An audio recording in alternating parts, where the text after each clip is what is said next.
What's going on, guys? It's Johnny Candido of Candido Training HQ, man. All you see is niggas hopping out the whip shining, stunting on these niggas without trying, stunting on these hoes. Alright guys, today I want to talk to you guys about something that I already knew was true, but I just relearned it in my last training session, and that is the fact that the most important training variable of everything that you're dealing with, whether it's volume, reps, sets, obviously all the specific details, none of that matters as much as simply being mentally focused. That is the single most important training variable. And this is something I see as the biggest separator, in my opinion, between normal lifters and the elite level lifters. You look at guys like Mike Teixeira, you look at guys like Blaine Sumner, guys like George Lehman.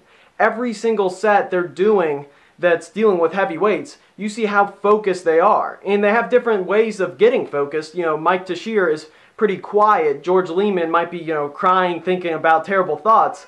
But no matter what is happening, all that matters is they are completely focused and in the moment. And something you'll notice with those lifters in particular, and with all elite lifters in general, is that they generally have their own training style, their own unique style of training, where they may go about things a little bit differently. Some may have a little bit higher frequency, some may go lower frequency, higher intensity, higher rate of perceived effort, and they just adjust things differently. But the point is, the one consistent factor is the fact that all of them are extremely focused. We can't expect to be 100% focused on every single workout. It just is not possible. But what we have to do is we have to set ourselves up for success every time we can. We want to make this as consistent, as constant as possible.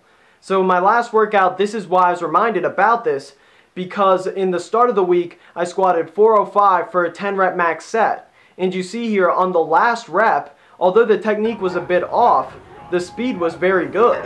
So going into the next session with 5 more pounds, 410 pounds, and I was expecting to just smoke that for 10 reps. I was expecting that to be pretty easy. But due to factors outside of the gym, I actually ended up just not feeling good for that workout mentally. So even though physically I could obviously do 10 reps, I was not able to complete it because I wasn't mentally in the zone. And you can see on my last rep, my form was actually quite off. You can see my heels rise off the floor, which really makes no sense in terms of form breakdown, because if you do have form breakdown, usually it's because of a physical weakness. You get into your strongest position. But obviously, the strongest position for me isn't going to be with my heels off the floor. So that's nothing but a mental mistake.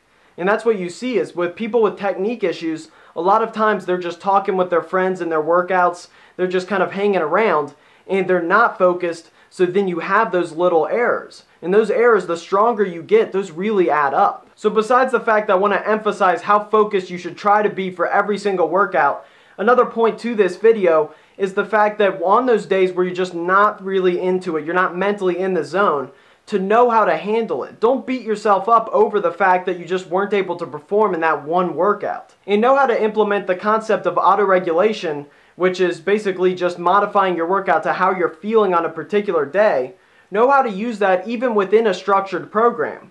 I think it's a bit of a misconception to think that you have to be on a program that's set up specifically for autoregulation to implement it. You can implement it regardless. Like for example, on this day, maybe for stiff-legged deadlifts, I would have normally gone way heavier than I did on this day though. Because I wasn't mentally in the zone, I went a little bit lighter but still kept the volume high. And what I also did is, as an optional accessory exercise, I did leg press because I didn't really push the squat as hard as I wanted to, and I just wanted to do a movement that I haven't done in a while because, as I said, I was mentally a bit drained, but physically I was still feeling okay. So just know how to modify things. If I was feeling more mentally in the zone, what I would have done is sumo deadlifts, and then maybe something like front squats if I was feeling up to it for another optional accessory exercise. And then know that on days where you're physically just not feeling good, that then you just need to modify in terms of actually lowering volume. Then I suggest that you just skip any optional accessory exercises just completely. Make sure that you don't underestimate the power of your mind in the gym.